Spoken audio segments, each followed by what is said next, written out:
Thanks so much, Pat. Yes, I was down in Georgia, and that's where I met Pat, and I have to say that I was so impressed by the effectiveness of the Eagle Forum on the local level through Pat's very powerful testimony, all the more powerful because she had been an administrator and took the opposite position as these administrators.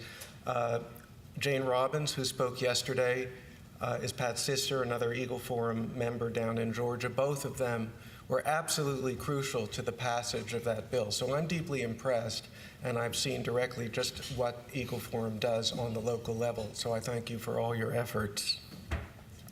All right.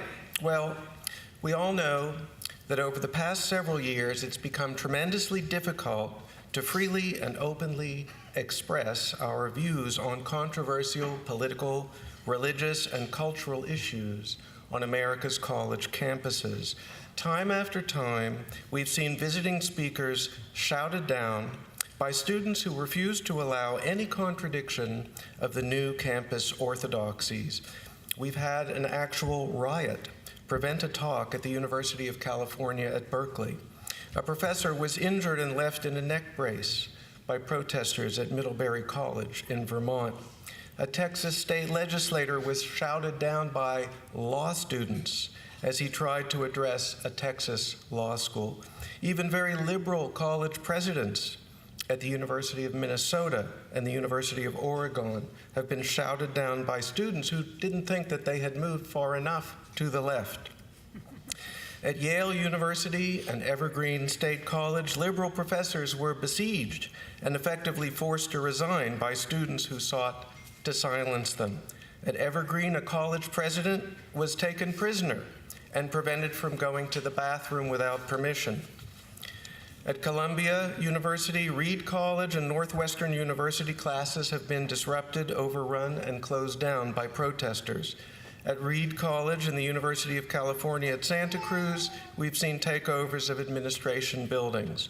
At the University of Michigan and the University of Pittsburgh, protesters have disrupted debates over issues like immigration and Black Lives Matter because they literally refuse to allow their favored positions on political issues even to be debated.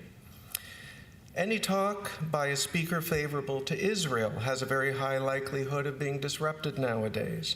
And while even liberal speakers are increasingly disrupted and silenced on college campuses when they don't toe the far left line, conservative voices in particular have been suppressed and silenced on our college campuses over the past few years.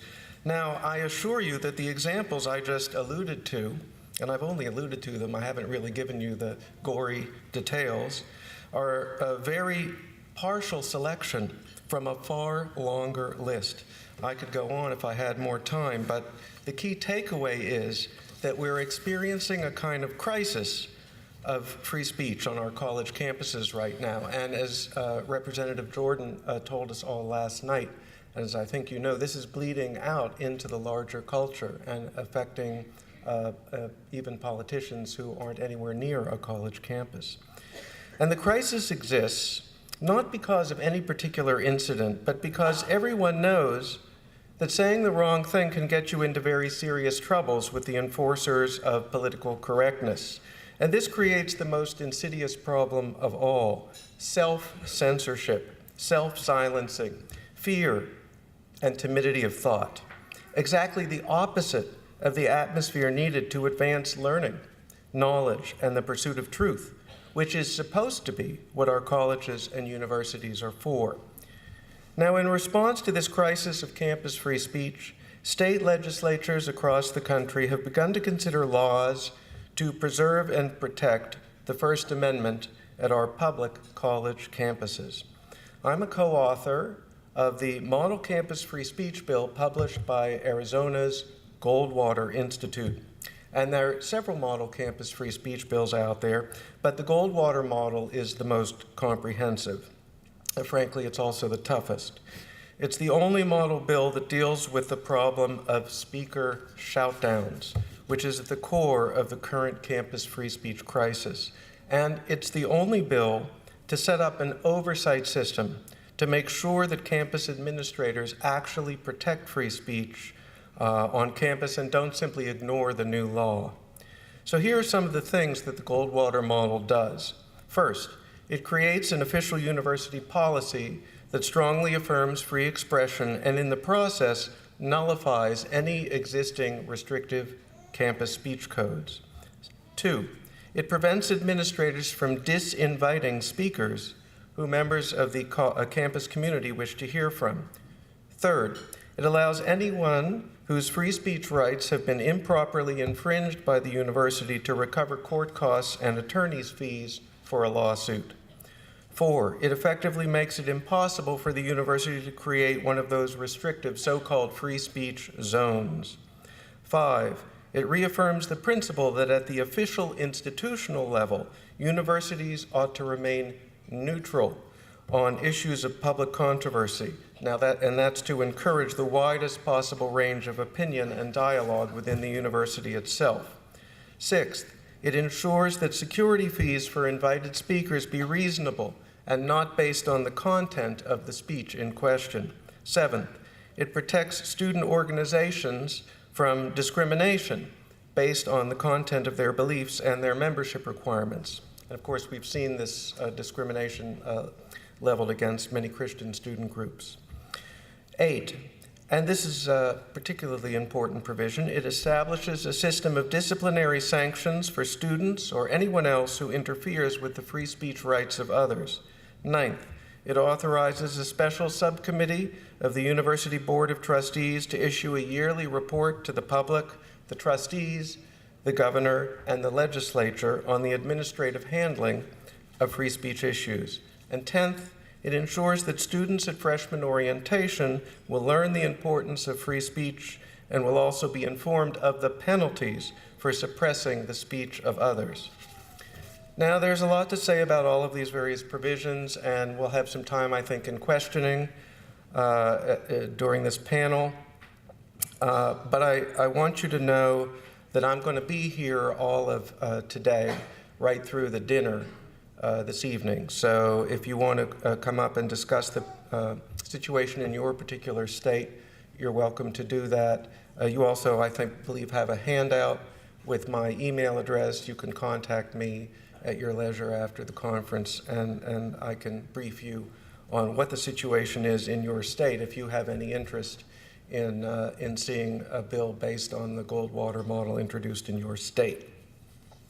4 states so far have adopted laws or university policies inspired by the Goldwater Model: North Carolina, Wisconsin, Arizona, and Georgia. And bills based on the Goldwater Model have already been introduced in several other states.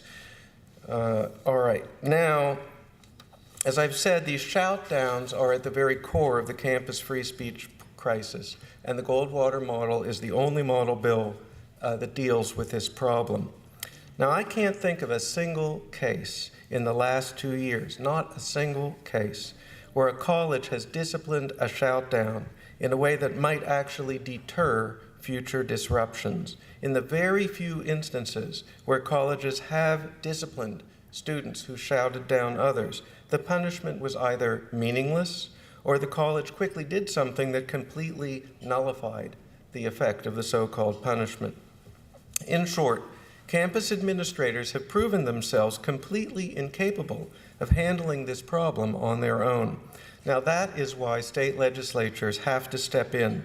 The first duty of a legislator is to protect the fundamental rights of citizens. And of course, public universities fall under the purview of the First Amendment. With administrators unwilling to fulfill their obligations to protect free speech, legislators and university trustees must act. That is what they are there for. Legislators and trustees have to serve as backstops when university administrators fail to take the fundamental steps necessary to protect our most basic individual rights.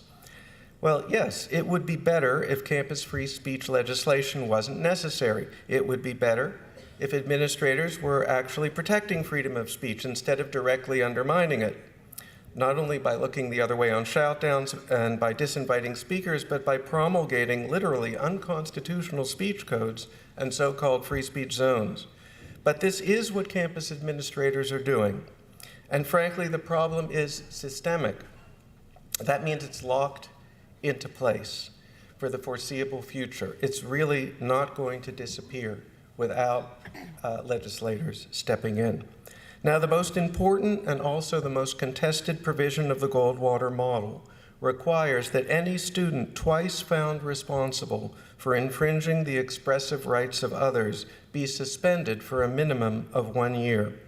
Our model here is Yale's famous Woodward Report of 1974, widely considered to be the best and the most important affirmation of campus free speech, and widely hailed across the political spectrum when it was published. In fact, back in 1974, I would say that liberals were even more in favor of the Woodward Report than conservatives, although both sides were supportive.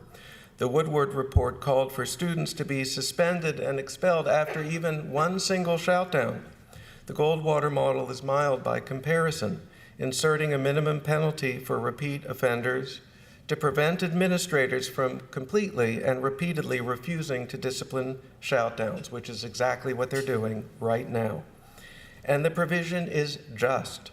If a student commits a second offense, even if it's only, say, ripping down a poster of a talk that you don't like, instead of actually shouting down the speaker, then obviously that student hasn't learned the principle that suppressing someone else's speech is wrong.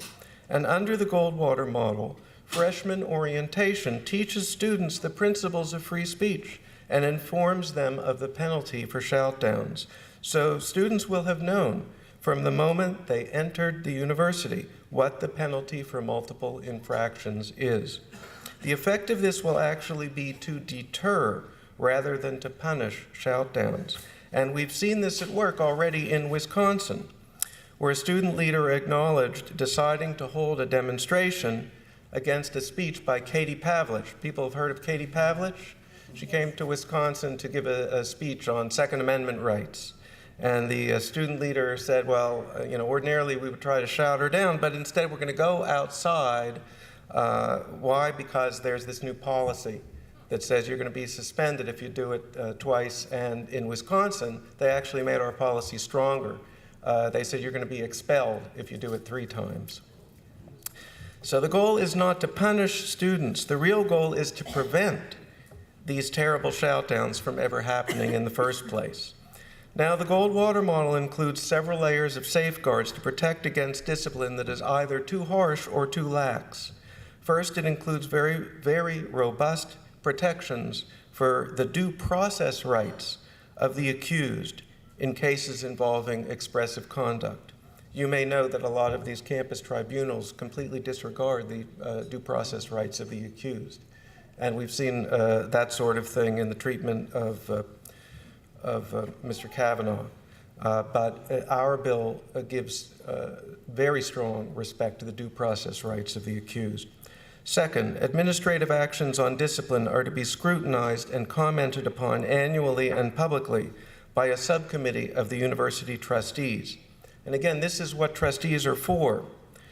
Too often trustees, frankly, they're a little bit like presidential appointments of ambassadors, who gave them a lot of donations. The trustees were big donors. Frankly, I'll just be a little crude here, they like passing out football tickets.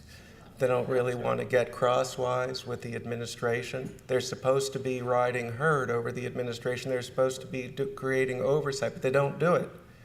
And so we're going to make them do it. So the Goldwater Model works by way of the existing university governance system. The problem is not that we're going outside of that system, because we're not. The problem is that university trustees too seldom actually exercise the oversight they're supposed to be providing. The Goldwater Model obligates trustees to oversee and assess the administrative handling of issues like shoutdowns and free speech zones. Now, technically, the annual trustees report has only the power of sunlight and persuasion. But I believe that the administrators who currently cower in fear of disruptive protesters will think twice about doing so when they know that their bosses, the trustees, will be issuing an annual public review of their performance on free speech. Again, the trustees can basically hire and fire the president of a university, and they know that. And it does happen from time to time. And university administrators know that there are always going to be some state legislators who are interested in cutting state funding. I'm sure you folks know all the state legislators who are interested in cutting state funding. And so administrators are not going to want to act in such ways to create a bad report, because of course the legislators who want to cut funding are going to seize on that report and say, well, if you can't even uphold free speech, why should we give you your annual appropriation? And that will have an effect on those administrators. The trustee oversight report is going to create a kind of a counterforce, because right now, again, these administrators are scared. Their knees shake when it comes to the idea of actually disciplining these protesters. But now if they have to worry that it will look bad in the annual oversight report, they're going to think twice before they cave in. So the real teeth in the Goldwater model are the provisions on court costs and attorney's fees for those who successfully sue the university for speech infringement, the provisions that encourage universities to discipline shout-downs, and the trustee oversight system. And the last two provisions are unique to the Goldwater model. And I don't believe the campus free speech crisis is going to be solved without those last two provisions. Now, there are ways to compromise some of the tougher provisions if it becomes absolutely necessary. And some of our states have been forced by these universities, which are very powerful and which have a lot of sway over governors and trustees and such, to somewhat water down the bill. Even so, excellent bills have still come out as a result, bills that are real steps forward. You don't have to adopt 100% of the Goldwater model to get a good bill. And any provision that's weakened or cut out of the original Goldwater model, you can come back in a future year. In fact, that's what is almost certainly going to happen in Georgia. University managed to gut a couple of our better provisions. Well, our sponsor is a fabulous sponsor. Eagle Forum is very close to him, watches him carefully and keeps him in line. And he's going to come back with tougher proposals in the next round. And then on the other hand, in Wisconsin, they actually strengthened the Goldwater model. They made it tougher in the way that I told you. Instead of having just a mandatory suspension for a second offense, now if you do a third offense, it's a mandatory expulsion. And that put the fear of God in these protesters. So, and that's what federalism, of course, is all about. The states are going to do it differently. But one thing I think is clear. We're never going to see the end of these terrible shout-downs, disruptions, and suppressions of speech until the perpetrators learn that they will face consequences for their actions. If we teach them that in the right way, by warning them ahead of time, and above all, by teaching them the importance of liberty itself, and that's the real problem. These colleges have stopped teaching about the importance of liberty. Then I believe the problem can be solved chiefly through deterrence. Unfortunately, administrators have shown themselves unable to do what must be done, and that means that it's time for you, the public, to step in and do what's necessary to restore that most fundamental liberty, freedom of speech, to our institutions of public higher education. Thank you very much.